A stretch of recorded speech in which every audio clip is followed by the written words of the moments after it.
Good morning. आजकाल सकाळी उठल्या उठल्या प्रावाला राधाकृष्णाच्या फ्रेमला जय जय करायचं असतं. तिच्यासाठी ब्रेकफास्टमध्ये उपमा करायला घेतला, पण ती आली आणि मला उचलून घ्यायची जिद्द करायला लागली. त्यानंतर तिला भरवायला घेतलं. आज तिला ॲपलही स्टीम करून दिलं होतं.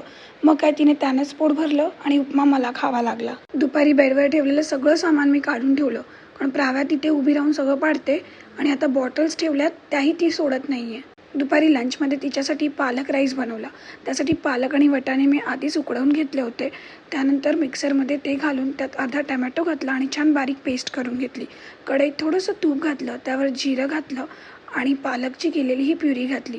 त्यानंतर 2 मिनटं छान उकळी येऊन दिली आणि शिजवलेला राईस त्यामध्ये मॅश करून घातला.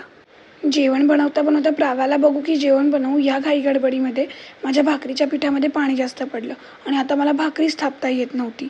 संध्याकाळी भूषण ऑफिसमधून यायच्या आधी त्याच्यासाठी मी काहीतरी नाश्ता बनवायला घेतला. प्राव्याही तिथे खेळत होती, पण डॅडा ऑफिसमधून आला की तिला किती खुशी होते हे तर तुम्हाला माहितीच आहे.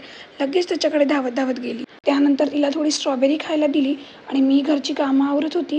तोपर्यंत भूषण तिला अटक-मटक शिकवण्याचा खूप प्रयत्न करत होता, पण प्रावाच त्याला काहीतरी वेगळं शिकवून मोकळी झाली. आणि रात्री 12 वाजले तरी आम्हाला काही झोप येत नव्हती.